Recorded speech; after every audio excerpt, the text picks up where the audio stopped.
Sorry, everyone. The network is really messing me up this night, but we'll overcome. Thank you, Chike TV, for joining us this evening. Happy to have you around. This network will not mess us up. We'll, we'll excel. We're going to excel. So the topic we are discussing today, once again, because it's as if we're just starting, is conversion in children, the do's and the don'ts. What are those things we are supposed to do while a child is conversing, and what are those things we are not supposed to do while a child is conversing? And what are the things that we do that can trigger conversion in children? And the first aid that will be given to a child that is having convulsion will before you take the child rush the child to the hospital and other interesting things. So I have a doctor with me here today that is going to enlighten us more and tell us more about this topic, because this topic is a very important one. Very important one. So I have Dr. Chinonso Okeke with me on stage. So very soon I'm going to invite her in to talk more about the topic. To talk more about the topic. Chike TV, you are not late. We just started. Network has been acting up. So you are right on time. You're welcome once again. So if you have questions, you can drop so that once she finish talking, I can ask her the questions and she will answer. So I'll be ushering in our doctor to start.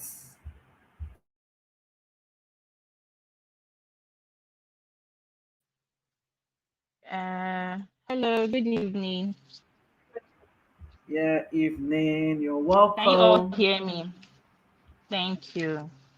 Yes, I can hear you. Okay, very great. Please, can Thank we you all very hear much for her? If you having me. can hear her, just signify. Thank you. You're welcome. So the stage is yours. Okay, thank you very much for having me. Um, this particular topic is very important because even as young mothers, it's something that is very distressing to see your little one having something that we all see as severe as this. So it's very good to at least know the basics of what to do when you're in such a situation so you don't get caught off guard. So let's start with the definition of what these convulsions mean.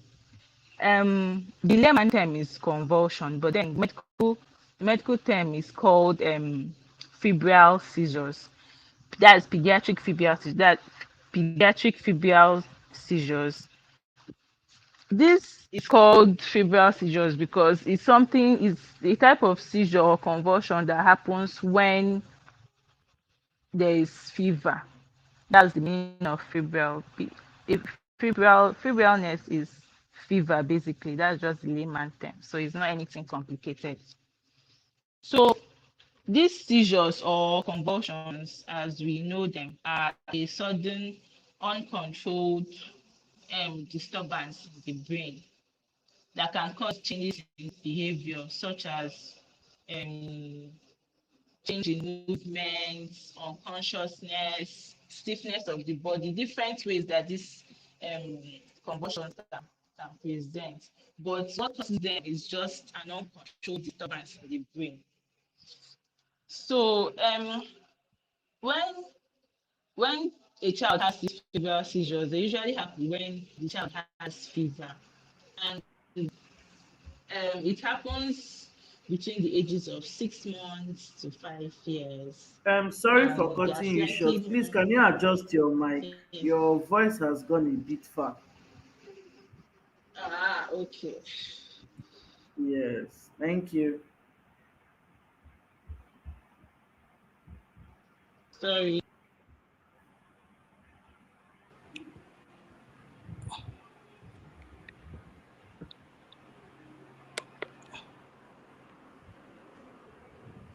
Is it better now? Hello. Yes. Wonderful. It's wonderful now. Thank you. Oh, I can't hear you. Yeah, you can continue. Okay. If you can see me, yeah, you can So continue. they occur mostly when the child is between the ages of 6 months to 5 years, and they are slightly more common in males. So, like I said before, this is very frightening and distressing, especially to first time young mothers, especially when it's the first time the child is having this kind of problem. But generally, these febrile seizures are usually harmless, and almost all children that have this problem make a complete recovery afterwards. So it's not something that we should be too scared of. So the first of all, let's go to what are the possible causes, or what are the things that could cause these febrile seizures or convulsions. So the thing is that generally the cause is unknown. We just know that when there is high fever, a child could have convulsions. But the reason why these convulsions have happen is not really known. So, but then research has found some genetic predisposition. This means that there is increased chance of having these seizures if close family members have it. So more or less, it runs in families. So that's just the only thing that could be linked as a cause. But aside from that, there's no other thing that could cause it. So that being said, we should know that that this thing is something that could happen to anyone. So the signs that we should be looking out for when a child, what you will see in a child and know that your child has febrile seizure, febrile convulsion, is that this kind of convulsion happens in the presence of fever that is greater than 38 degrees Celsius. So there must be fever for this to happen. If your child has convulsion and doesn't have fever, we should be looking at something else. That means it's not febrile convulsion. And it usually lasts less than 5 minutes. The body may become stiff, the arms and legs may begin to twitch and stretch out. These are the things that you can see in your child. There could be loss of consciousness. The child might just not be awake again. That's what loss of consciousness means. Then the child may stool or urinate on themselves because at that time they've lost continence of the urinary bladder and the part that stores poo. So they might urinate or poo on themselves. Then the eyes may roll backwards. You might now see the whites appearing very visibly. The black of the eyes will go backwards. Then there might be foam in their mouths. And then the child afterwards, after you notice all of these things, the child might now become so calm and even start feeling sleepy and doze off immediately afterwards for up to an hour after the incidents. All of these things are things that happen during this convulsion. So when you see these things, you already know that your child is having a febrile convulsion. And it can happen as many as once or twice or three times within the period when the child is sick. Let's say your child is having fever due to, I don't know what, maybe some infection. The child might have as many as 2 or 3 times within that illness before the child recovers. So very rarely you might see that these seizures may last more than 15 minutes, and maybe sometimes they can affect only one area of the body. Eh, So if you see these things, also know that it can happen, but it's very rarely. The common ones that happens are the ones I listed earlier on. So now let's go to the main talk of this discussion, which is what to do and what not to do when you now notice that your child has febrile convulsion. So the first thing to do is that you shouldn't panic. So don't panic, because once you start panicking, you won't be able to think well and you won't be able to do things you're supposed to do well. So first thing to do is not to panic.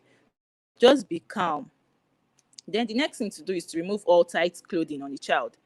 Example, belts, if there are belts on a child, remove them. If the child has a tie on, remove it. If the buttons are buttoned up, you can unbutton some of them, at least from the neck area to the abdomen, to the stomach area. You can unbutton some, just for the child to have some freedom.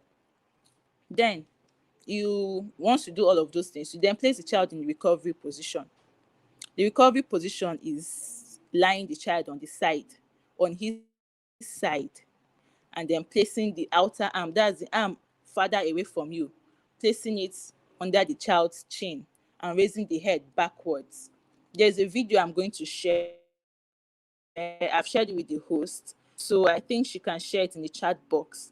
That video shows us how to place a child or anybody at all that you see that is unconscious or suffering from convulsion in recovery position. It's a very explanatory video, and I think all of us should watch it to understand this better. But the the main the main aim of that recovery position is to be able to place the child in a position that will help him or her not to aspirate saliva, that is saliva going into the airway, and for the tongue not to be able to block the airway so the child can breathe freely. So, but if you place the child in this position, you're sure that all of these things will happen. So you place the child on the side with the outer arm under the chin and raising the head upwards and backwards. Then you now place your the back of your hand against the child's nose to make sure that the child is breathing. So once you've done all of these things, you stay with the child where you are, where the child is, and then you call for help and take the child to the hospital.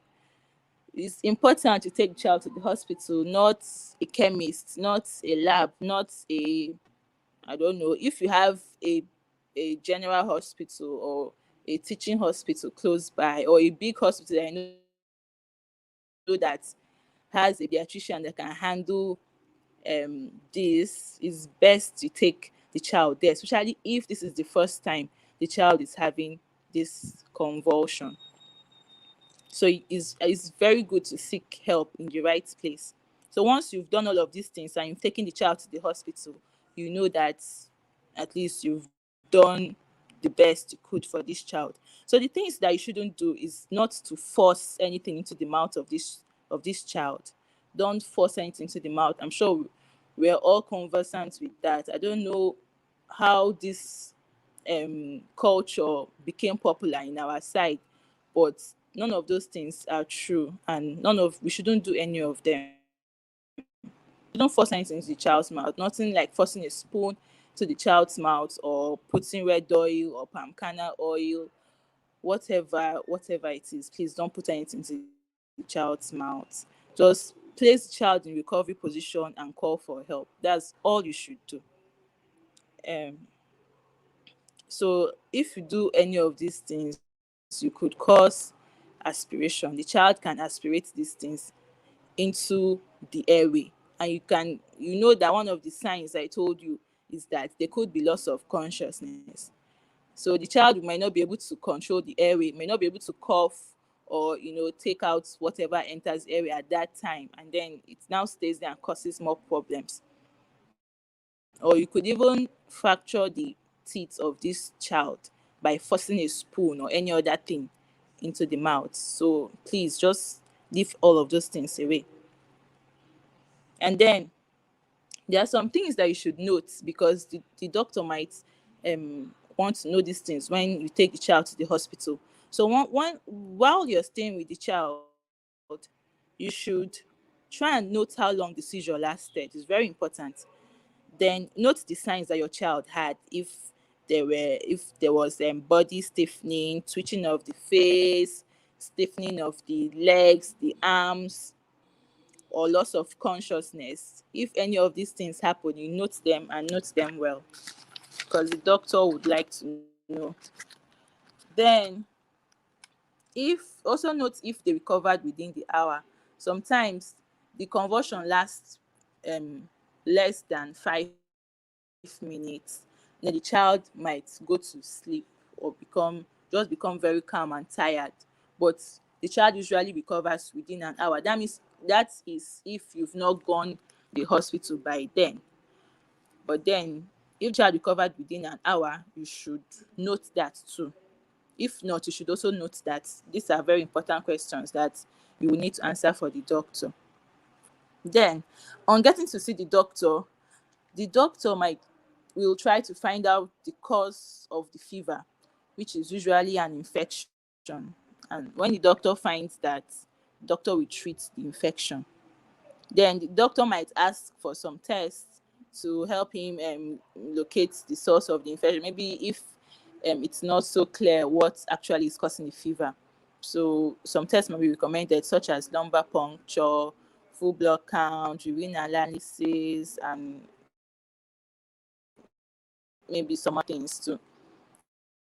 So all of these things is just to find out if the fever is caused by something that's not clear. Then the doctor might also recommend an EEG, an electroencephalogram.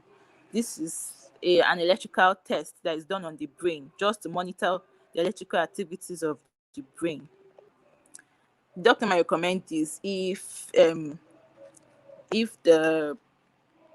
if the seizures, or if the doctor suspects that these seizures are not febrile seizures, maybe he's suspecting an epilepsy or something else, he may recommend this test, but it's not usually done.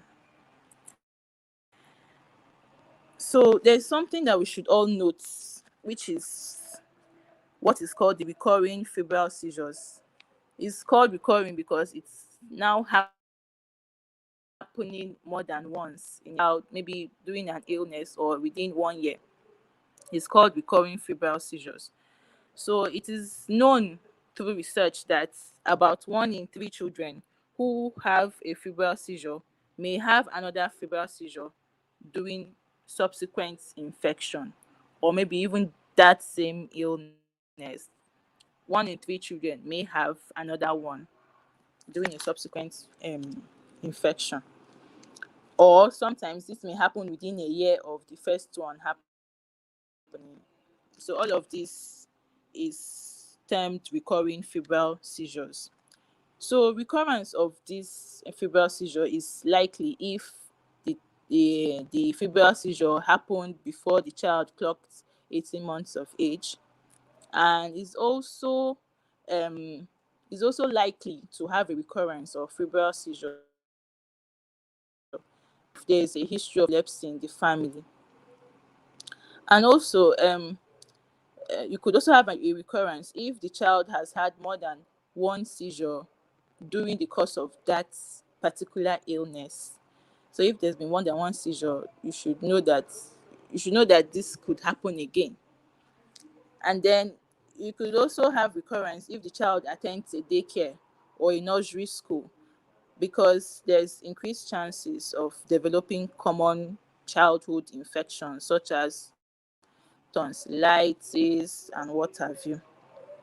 So this is just to open our minds to know that for the fact that your child had one episode of febrile seizure, the child could also have another one, just to get your mind prepared.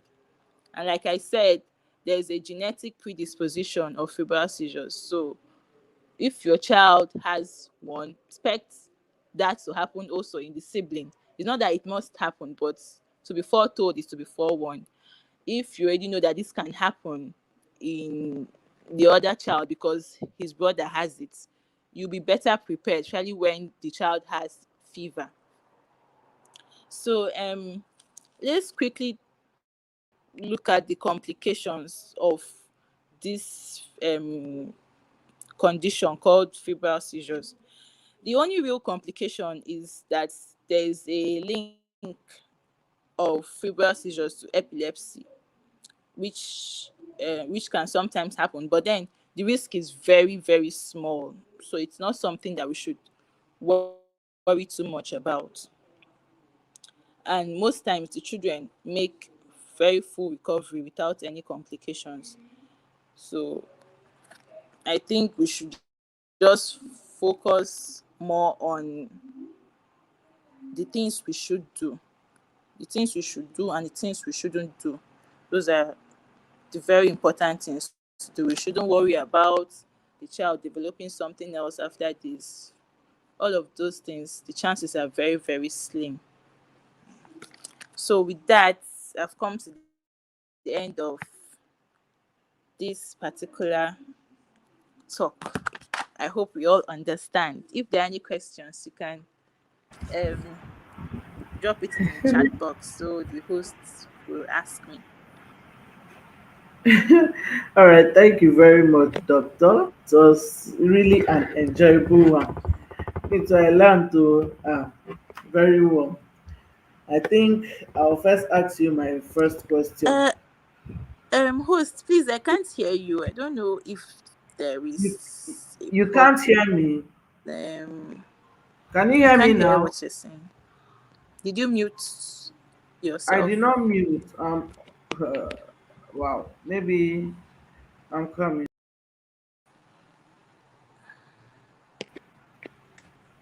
Can you hear me now?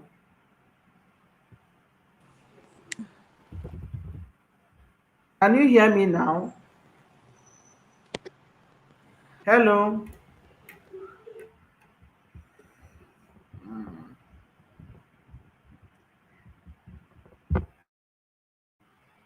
Can you hear me? Hello.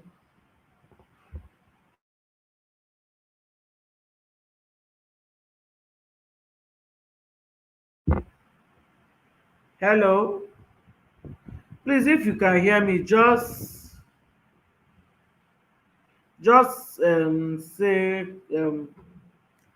say yes. Okay. Hello, Doctor. Also, can you hear me? Hello. Okay. I don't know. She said she can't hear me. So, uh, maybe she will have to join us back again. Our network has got her off.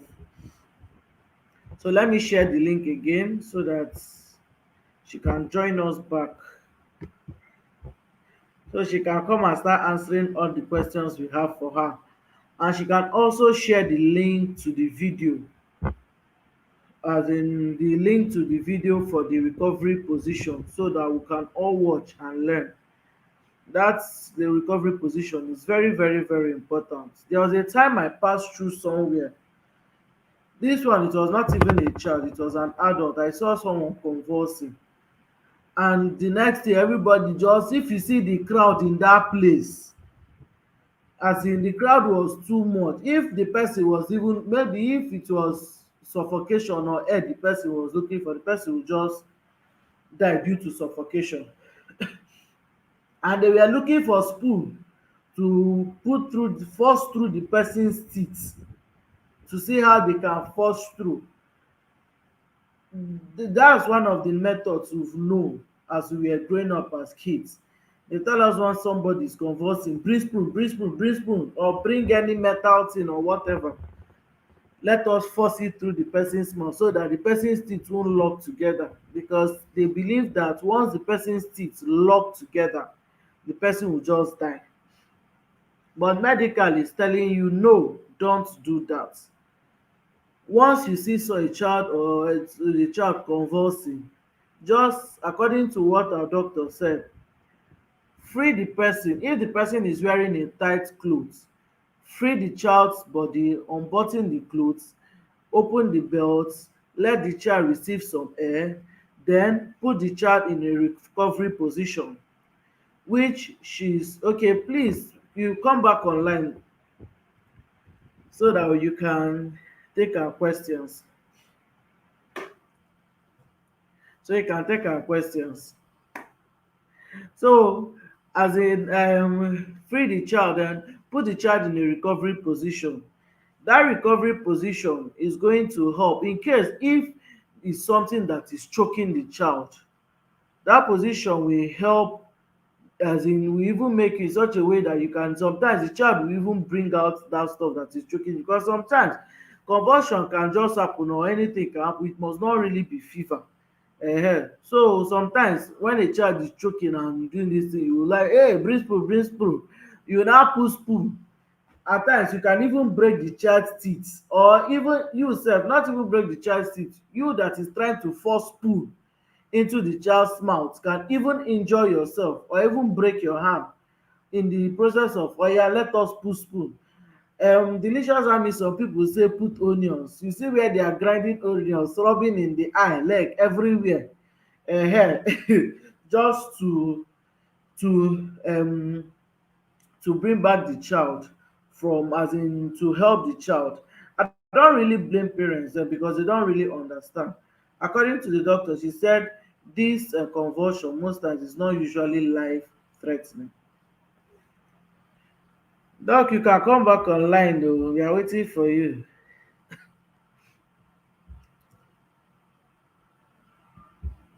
It's not usually life threatening. So the thing is that after your child gets better, please take the child straight to the hospital, because sometimes when the child gets better, sometimes when the child get better, sometimes some parents, that's when they start looking for herbs or whatever to start giving the child to drink. After the child finish drinking, you leave the child in the house, then the child will now have another attack, and you now start from where you stop.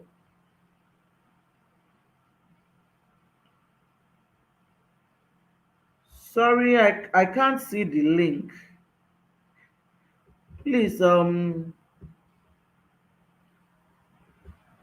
you please share the link again in the chat box? I can't see the link.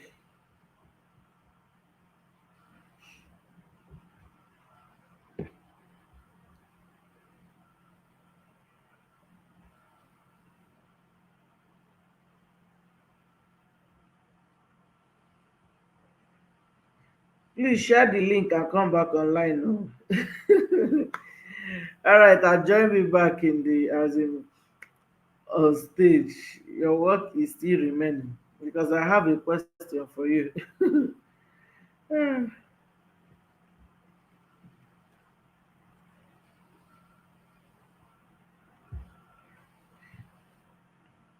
Yes, so mothers will be so afraid. My sister, is not something you want to see. Even if most times you try to coordinate and try not to panic, panic just naturally come upon you. And you see yourself running helter skelter and looking for what did not lost. Is as in, it's not a situation that anybody, especially when you are not enlightened or when you've not seen such before. So it's not a very good sight to behold.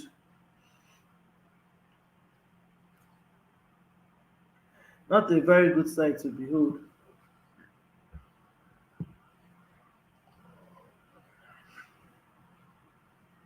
Sometimes too, parents, we can trigger convulsion in children by too much cover. When your child is sick or having fever, because the weather is cold, you now carry all manner of clothing and cover the child. You are trying to trigger convulsion there. I'm saying this out of experience because as a first time mom then, I never knew that such could happen. So after my child, I gave that the immunization, 6 weeks, is it, it's either 6 weeks or 10 weeks immunization. After 6 weeks or 10 weeks immunization, so that night we came back home after giving my child the medication I was supposed to give to calm the fever. The weather was very chilly.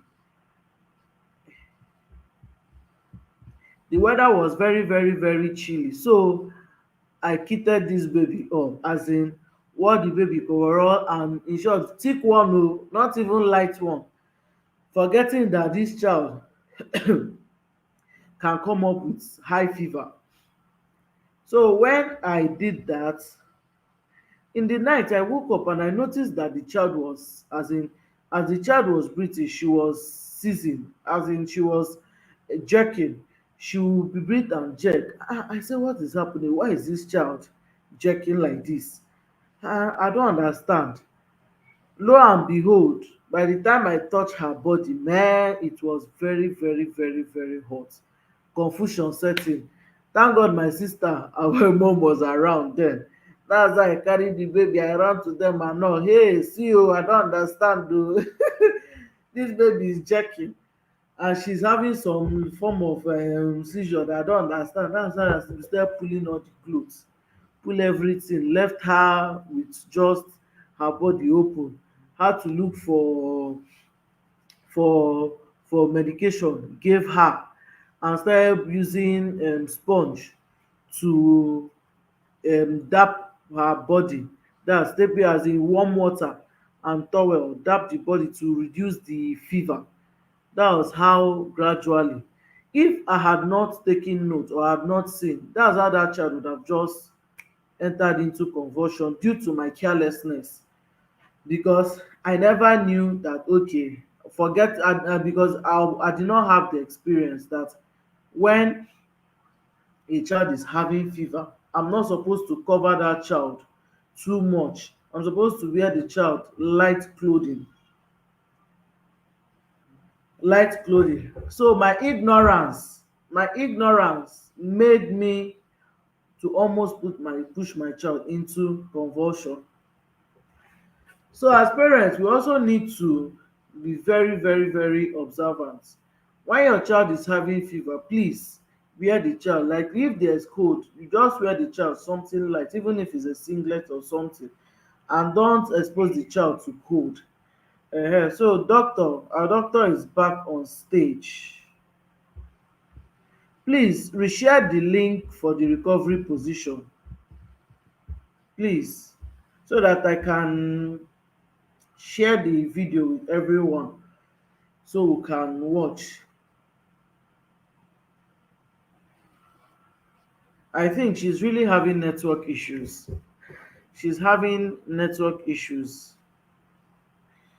So if we can't share the video here, I'll share it on my channel after the live stream. I'll share it as a video on my channel so that we can watch and see what it's like, as in to put our child on recovery position.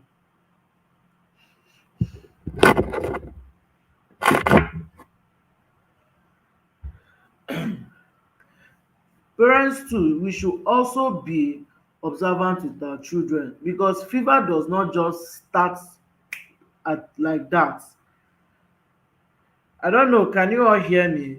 If you can, please just signify so that I can continue talking. Thank you.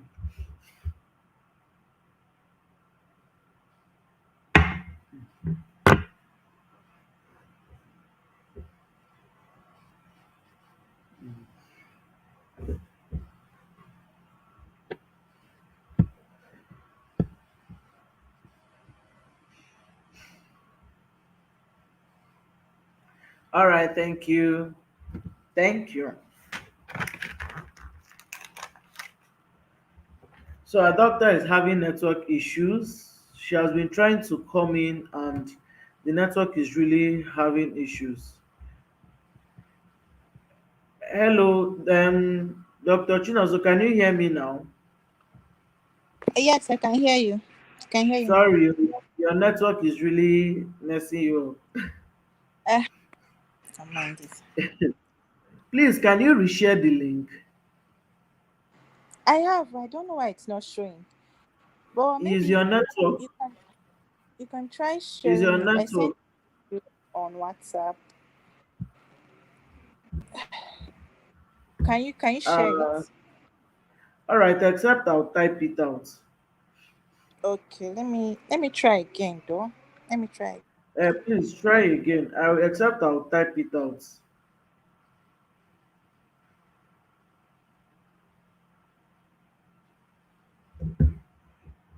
Try again. All right. So if you are just joining us, our topic for today is convulsion in children, the do's and the don'ts. What are those things you're not supposed to do while your child is convulsing, and the things you're supposed to do to help your child? And what are the things that you're supposed to take note of while your child is convulsing? And excuse me, and the first aid you're supposed to give your child when your child is convulsing. So Dr. Chin also has given us those tips, and she has given us spoken about it. So I noted them down. So I'll still go through it one more time before we we we we call it a day. So if you have questions, please drop your questions so that she can answer your questions. Drop your questions so that she can answer your questions.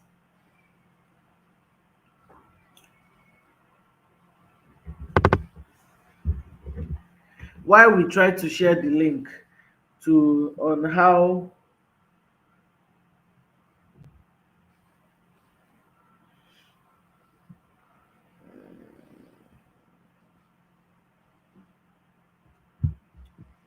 All right. So can you hear me?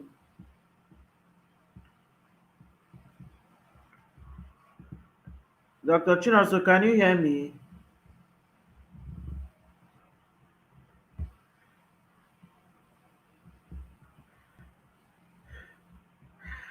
Her network is really, really. All right, let me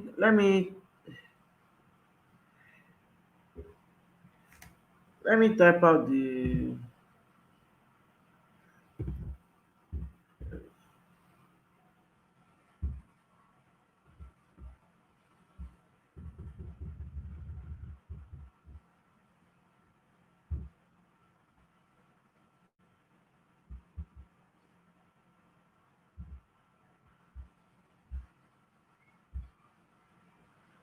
Can you hear me? Hello, Dr. Yes, I Chinoso. can hear you. All right, so Yes, I can hear you now. let's go straight to the questions so that maybe while you are answering the questions, I'll see how I can do Uh, with the manage with the link. All right, the first okay, question okay. is okay, I'm coming. Let me get. There was a very first, though it did not come in form of a question, but I'm going to ask it as a question.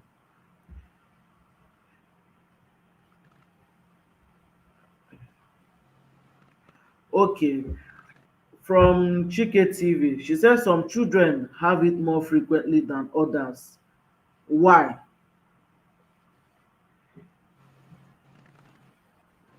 Can you hear me? Okay. Why do some Yes, I children can hear have it you. more That's frequently than others? okay. Like, hold on. Hey, my girl. Shoo, shoo, shoo. Okay. Hear me now. Yes, we can hear you. Can you hear me? Yes, we can hear Okay. you. Sorry. Yes, it's true. Some children. Mm, it's true. Some children have it more frequently than others. That's why I talked about the recurring febrile convulsions. So, in the recurring febrile convulsions, there are some conditions that will make your child have it more frequently than other children. The first I stated was that if the child has it in before age 18 months, if the child has an episode of febrile convulsion before the child clocks 18 months, the chances of that child having it more frequently is high.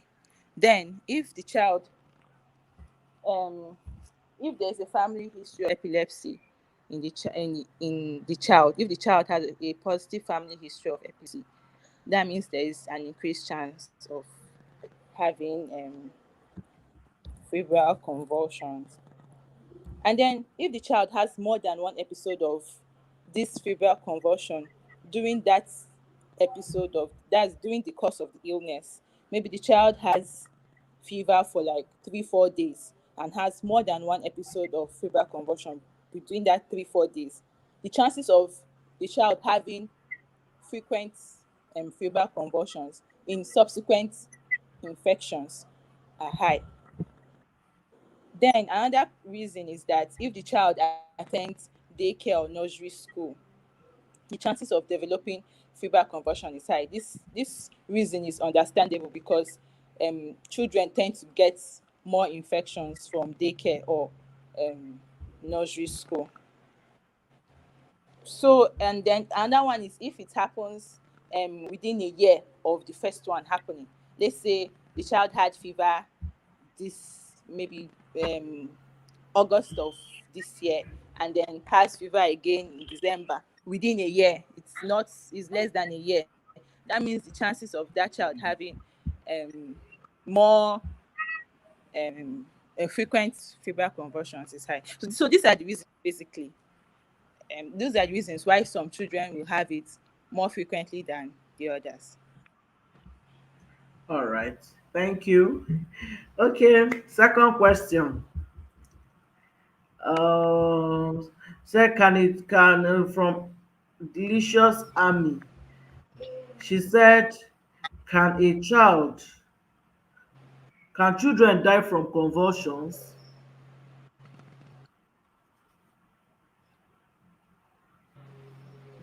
Hello, Um, can you hear me? as Okay.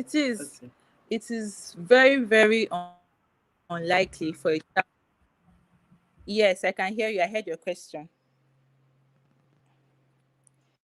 So, as it now, it's very unlikely for a child to die from convulsion.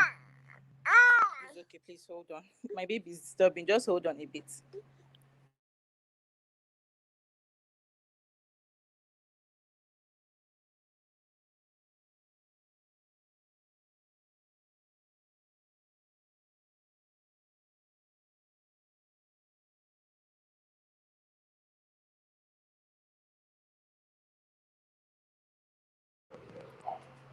Okay, can you hear me now? Hello. Hello, I can hear you. Keep talking.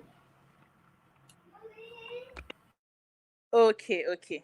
So, like I said, it's very unlikely for a child to die from having febrile convulsions. It might just be a complication of that particular episode. Maybe the child aspirated food or saliva, or maybe one of those dangerous practices that people do, maybe forcing spoon into the mouth. They must have fractured the tooth, and maybe the particle of the tooth must have entered the wrong way. There are so many reasons. Or maybe the child might have fallen while this episode was happening and maybe hit his or her head on something, you know. But from febrile convulsion itself, it's very unlikely that a child dies from that. So that's why I said that most children make full recovery after having febrile convulsions. It's not something you should worry too much over. Just know that most children have full recovery. And if a child unfortunately dies from um, febrile convulsion, just know that it's not the febrile convulsion itself. It might be something else that caused it. Okay, this question is very because there was a story, or I heard someone saying that a child died due to high fever. That's due to high fever because as in she was talking about, she does not know that there's this suppository that they put in children born to calm down fever. So she said by then they don't know that it really existed. So the child's fever was very, very, very, very high. So due to that cause, because maybe they were not really be able to bring down the fever, the child died due to high fever.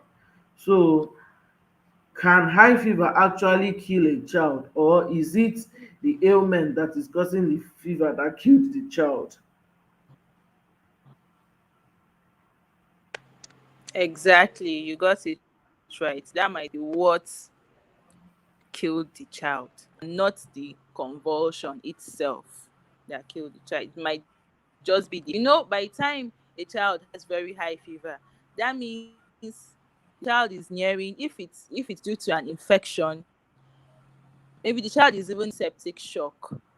There's Mm, bacteria in the whole blood system. If it's due to malaria, there's a lot of parasites in the blood system. So there's a whole lot happening apart from that convulsion. It might be due to the infection itself, but not from the convulsion. yeah, So maybe it the parent depends. did not It's really take important to take the notes. child to the hospital. Yeah. All right, thank you. The next question. The Exactly. next question. The next question. Why does the doctor need to know how long the child convulsed? From Amarachuku.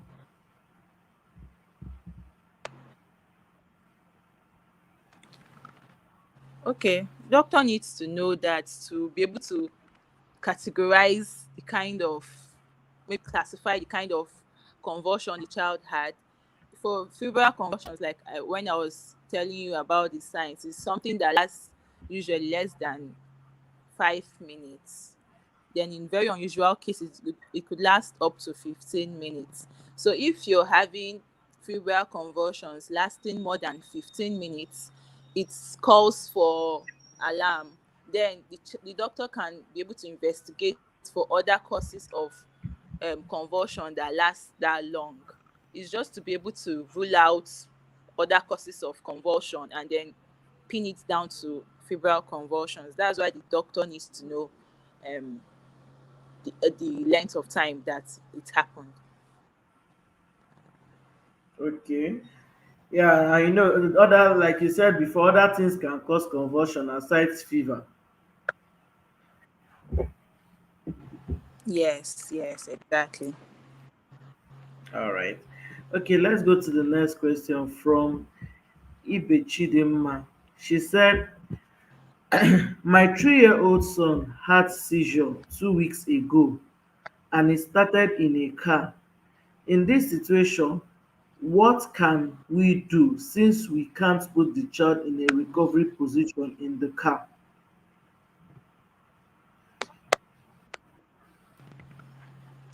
Okay. If this happened in the car and your car has a back seat, the child should be taken to the back seat immediately. And then maybe you can find some, if the driver can't continue driving, you can just park by the roadside and then wait till that episode of um febrile convulsion goes away. You can park by the roadside, take the child to the back seat, try as much as you can to place the child by the, it must not be a full recovery position, but just make sure the child is on his side and the head is tilted backwards and upwards. So once you've ensured that, stay with the child, note how long the convulsion lasted. If you can't continue driving, just park by the roadside. Once the child comes out of that episode, you take the child to the hospital. So it's some, just a practical example of what you can do. Okay. So because she said that she said she really panicked when it happened. She prayed all the prayer she could pray, all the prayer she could pray in the world, because when something Yes, that you are I not can aware of imagine. before you like, in short, all manner of things is going through your mind. So, but it's good to know that convulsion is not really life threatening. It's something that has a period of time and it passes. As far as we did not use our hand to make it life threatening by Yeah, using all manner of metals and onions. Onions. exactly. That's very. So we can even bring dry pepper. Oh, But there's man, onion that too. I'm just hearing of that. no, I'm just joking, so that the child can sneeze now, wake up.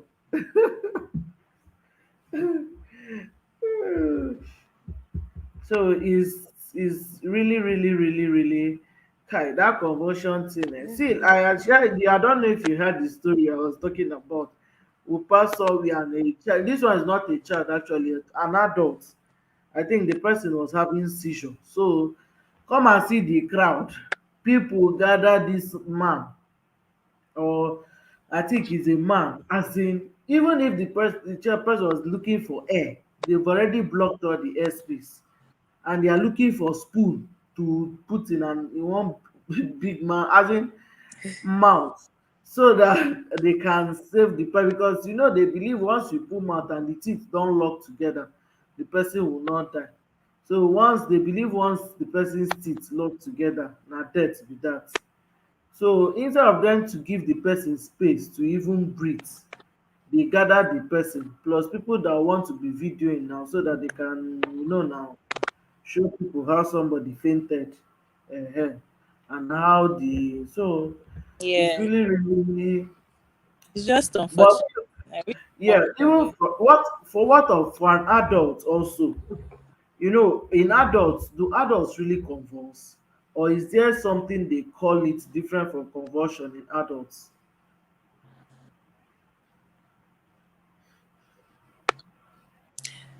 Yes, adults can have convulsion, but before an adult has a febrile convulsion, it's going to be very, very high fever, almost the type of fever that can even lead to death straight up. um Then an adult can have seizure or convulsion, which can be due to any other cause, must not be febrile. And the protocol follows the same pattern, the same removal of tight clothing, placing in recovery position, and calling for help. That's all you do for any find unconscious, having convulsion, seizure, what have you. It's the same protocol. So adults can have it, but if it's due to fever, it's very unlikely for an adult to have convulsion due to fever. That means the fever is extremely high. so that means for an adult to have convulsion, it's like going to be linked to the brain or what?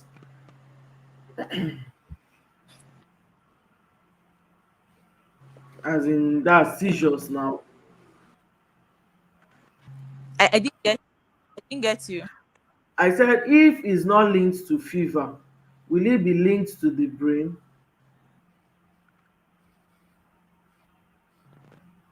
That's seizures now. Yes, of course. There are so many other causes of seizures. Even brain tumor.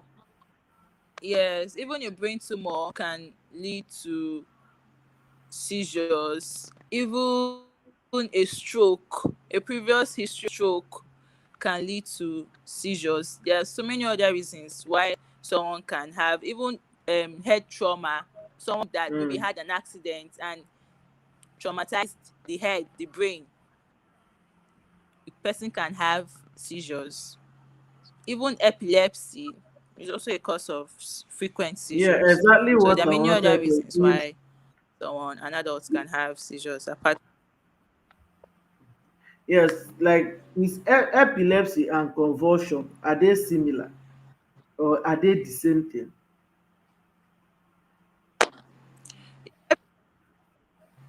No, no, no, no. They are not the same thing. Epilepsy in the absence of fever. So Okay. that's one way you rule it. It happens in the Differentiate absence of epilepsy fever, and and convulsion. it's seen and it's the same pattern. Yes, the same pattern of convulsion, but then it just happens in the absence of fever. Okay, yeah, because sometimes, you know, why some people used to do that stuff is because once they see a child convulsing, they feel the child is already having epilepsy. Because it is the same, it happens the same way. So once there's that seizure and that jerking, they just conclude it's epilepsy. And after it, instead of them to take the child to hospital, they will now leave the child and start giving the child herbs. So by the time they will now take the child to the hospital, it's now between 50-50. Before you know, they'll say that fever keep pikin, not knowing that you allowed the ailment that is causing that fever to triple Yeah. and now become get to a level that, see, as in drugs cannot really just take it away, as simple Yes. as that. It will take prayers and the mercies of God for that child to recover. Yeah. All right, I saw the link you shared. So I'm going to share the link. So anybody Yes. that is Very. interested, yes, can copy the link and go and Okay. watch, because I'm not going to really play it here due to copyright, copyright infringement. So if you are really interested in knowing recovery position, how to put your child on recovery position, I'm going to share the link and you can copy the link and go and watch at your spare time, because it's very, very important for everybody to know, to know this. So this is the link. You can copy the link and or screenshot it, so that at your spare time you can copy and go and watch the video. So I'm not going to play the video here to avoid. So just when you type the first aid recovery position, so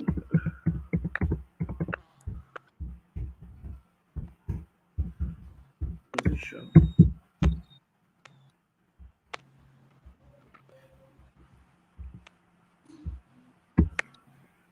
So please, we is good. Let's all of us just read it, and it's going to really, really, really help, so that we can.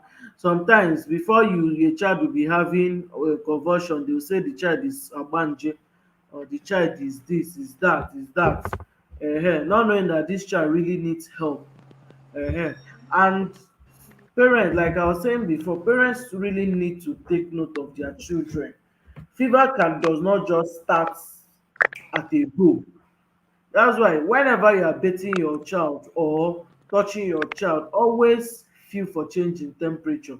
Sometimes I just put my hand into my child's body just to know that yes, the child is okay.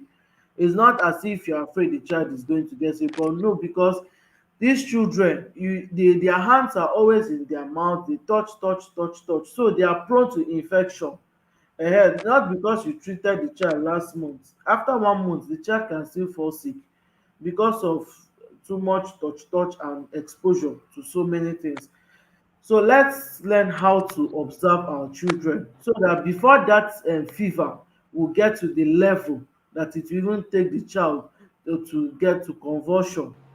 Let's attack whatever it is that is going to cause that convulsion in a child. And please always have thermometer in your house. Our hands are not very good judge of body temperature. Your normal body temperature might be fever for thermometer, for the thermometer. Sometimes I'll touch body might be normal, but once I use my thermometer, the fever is already up there. My son, his fever is not, in short, sometimes you not even know he's having fever. His fever is not going to be very hot like that, but by the time you use thermometer, you see the fever is already going to 38.9, 30, almost 39. And you'll be wondering, but these child bodies. So that's why, please, every parent is supposed to have thermometer in the house. Either as in the one that is most effective for children is the one that they use in the armpit. That's the, I don't know what to call it, but it's a thermometer. You put it, that one they put normally use in the hospital for children. They put it in the armpit. That one reads very well, especially for children. You can also get the electronic one, the one that is like gun. But to for children mostly is usually that one you put in the armpit that is very very good. Please have thermometer in your house once you start giving birth. In short, as you are packing your hospital bag, please thermometer should be part of your hospital bag. It's very very important. It has helped me a lot. At least you can know when the child's fever is going crazy, is going too high, because you will not know by touch, just touching. Sometimes you will touch, you not know that the fever is already going crazy. So please, let's get thermometer. Dr. Chinonso, thank you very much for coming, and thanks for the lecture. I learned a lot. See my notes, I jotted down a lot of things because it's very important. I don't want to see myself in that panic or see myself in confusion because my child is convulsing. At least now I know convulsion is not life threatening. Once my child is convulsing, I free the child, put the child in a recovery position, and take note of some basic things like the time and how long the convulsion lasted, what happened during the convulsion, how if there was stiffness, or if how the child behaved during the convulsion. So that at least those things are going to help the doctor to be able to take his diagnosis. And once your child gets better, please take the child to the hospital. Don't self-medicate or start giving the child all manner of things, and because you feel okay the child is awoken up, or maybe there's one spirit that entered the child and made the child to jerk. So once you give the child will become better. uh so these things are very very very important, please. And I also noted that when your child is convulsing, please don't put harmful objects into the child's mouth, due to you are afraid let the child's teeth not lock and the child will die from there. No, the child does not need anything inside his mouth. In case the child is even choking, you will now help the child to choke more, because at that moment the child is unconscious. So whatever you do to that child don know, and you don know when the child might even wake up, and on the process of waking up the child might just and taking that spoon, in the process of you trying to cure convulsion, you now put the child in a life threatening situation, that even the doctors will be saying, God help us, we don't know what to do. So please, let's not be afraid, but let us do the needful as parents. Let's do the needful as parents. Always observe your child, and also watch your children, what they put in their mouth. Don't just leave the child and say na pikin, their food na the one wey dey ground dey sweet dem pass. The one that they are eating from the floor is their sweet, their body they no go sick.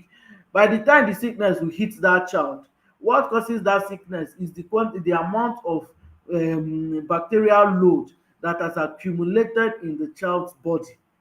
That is what will now cause the problem. And once they start multiplying, then the fever becomes high high high high high. It will not come down until what is causing that fever has um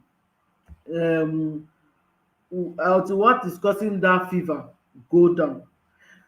And also, as she said, please, whenever your child is sick, endeavor to see a pediatrician. Pediatricians are trained doctors for children. They are trained doctors for children. It's not just any doctor. Because when you take your child to a pediatrician, the doctor knows exactly what to check in children. Sometimes what you think is even wrong with the child might not be what is wrong with the child. And sometimes when the pediatrician look at the child, they already know what is wrong with the child. You don't even need to say much. Just like when my son had issues, immediately I told the doctor, see what is wrong. She just told me this is what is wrong with the child. And that was it. Myself, my mind is that okay, I'll just come to hospital and go. No, but when I got there, the story changed. When you have a child, you might go to hospital just to see doctor, and you end up inside admission.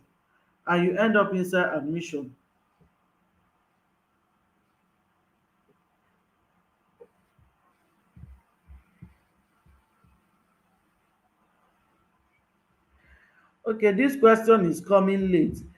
He says someone suggested that I give my child antibiotics and also treat them for malaria from time to time, say 2 to 3 months, whether or not they have symptoms. No, please.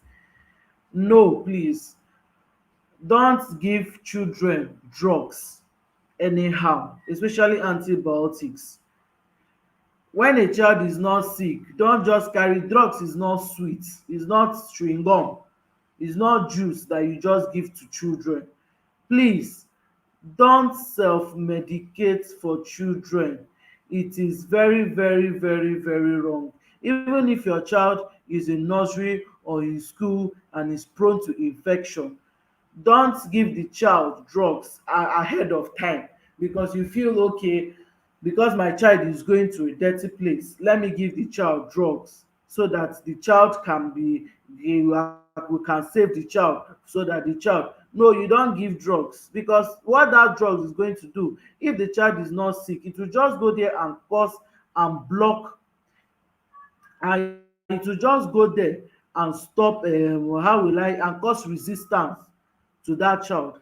And when the issue, when the sickness now come, it will now be a problem because the resistance has already been caused. It will now take a lot more to treat that child. Please don't give. Okay, doctor is back so that she can answer that question. Please, did you hear the question? Okay, please can you Hello. repeat the question? Said someone suggested that I give my child antibiotics and also treat them for malaria from time to time, say 2 to 3 months, whether or not they have symptoms. Is it okay? Especially when they are exposed, when they are as in daycare and exposed to infection.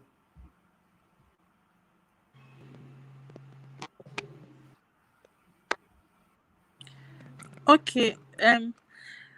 See, please, that is wrong practice. We shouldn't do that. Antibiotics is not food. These are drugs. They also have side effects. So, giving your child antibiotics in the absence of any obvious infection is totally wrong. So I don't think we should do that, please. Let's leave all of that. There is a drug for prevention of malaria. You can ask your doctor about that. But giving your child routine antibiotics, whether the child has an infection or not, is totally wrong practice, and we shouldn't do that, please. We can also cause what is called antibiotics resistance, such that when your child now has an actual infection, the antibiotics that are routinely given in the hospital will not work for your child, all because you have already bombarded the child with a lot of antibiotics from time to time. So you can see that these things have repercussions. We shouldn't do that for any reason, even for adults, not just children. You know, some people will be taking antibiotics as if it's sweet, because they feel that they are prone to infection. No. There's this belief that Malay just they take the drugs, and drugs is as in, it's not especially for antibiotics.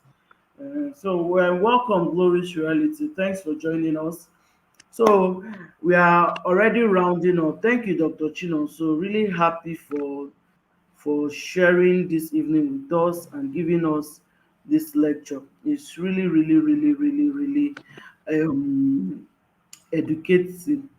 Yes, we've learned a lot, and at least, if for nothing, this one that we know that a convulsion is not life threatening, that alone can reset our brain and shift us away from panic so that we can do the needful before we take the child to the hospital.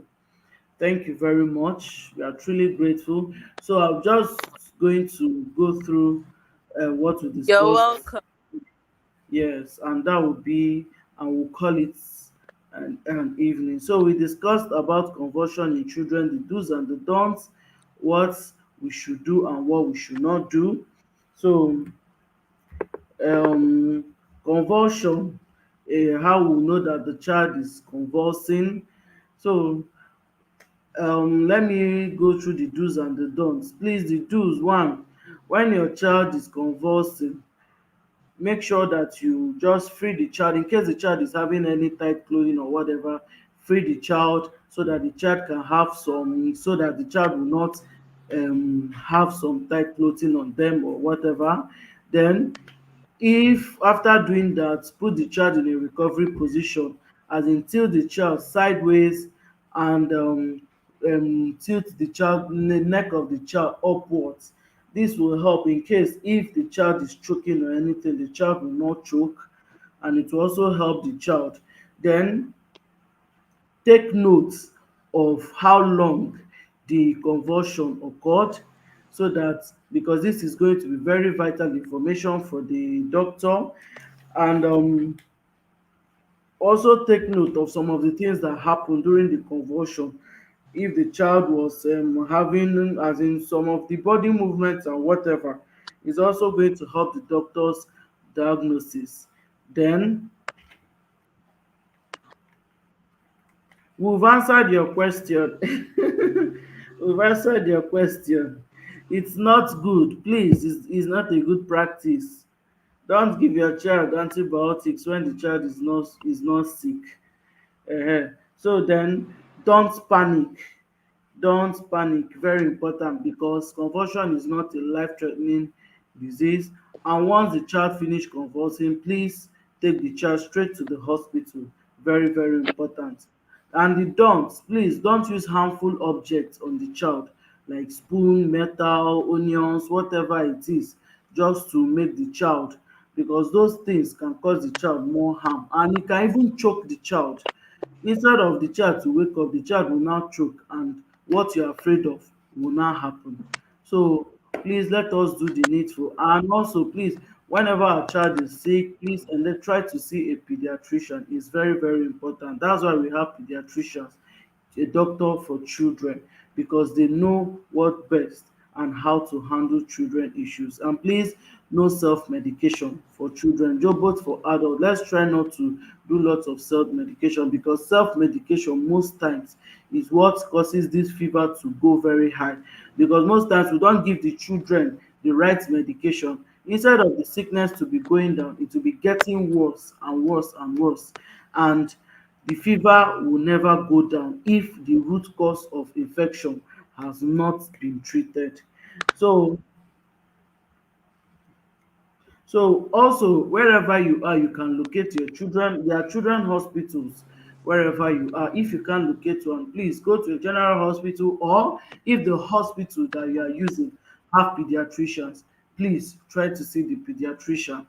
Except on maybe when during the evening hours, or maybe you rush your child to the hospital. But most hospitals, whenever the child is brought in, before they treat the child, they usually contact the pediatrician, except the sickness is not the one that really needs a professional hand, that they can manage without the help of a pediatrician. But please try to see the pediatrician, and always observe your children. And please get a thermometer in your house. Get a thermometer. Our hands are not good judge of fever, or fever. Yes, or fever. Please get a thermometer. It is very important. But like I said before, as you are going to give birth, let it be part of your hospital bag, as in pack it along, because your child start getting fever. Once you start giving from 6 weeks immunization, fever has set in. So please, let's all do the needful for our children, and I pray that God will keep giving us the grace to manage the gifts that He has given to us. And apart from it, not just your own kids, for other kids out there. You can also be a savior and a helping hand, and you can also tell people too. All right, thank you very much for joining this live this evening. It's really a good time having all of you around, and I enjoyed myself. At least I've learned a lot. Thank you once again, Dr. Chinonso, for joining us this evening. I hope to bring you back someday with another interesting topic. So please just and as you just hang on, because I hope to bring you back someday. Thank you very much. Thank you, everybody. It was a pleasant evening. I'll call it a day or an evening here. I wish us all a wonderful week ahead. Yes, thank you very much. Good evening once again. I'm your host, Dioma. Bye for now and good night.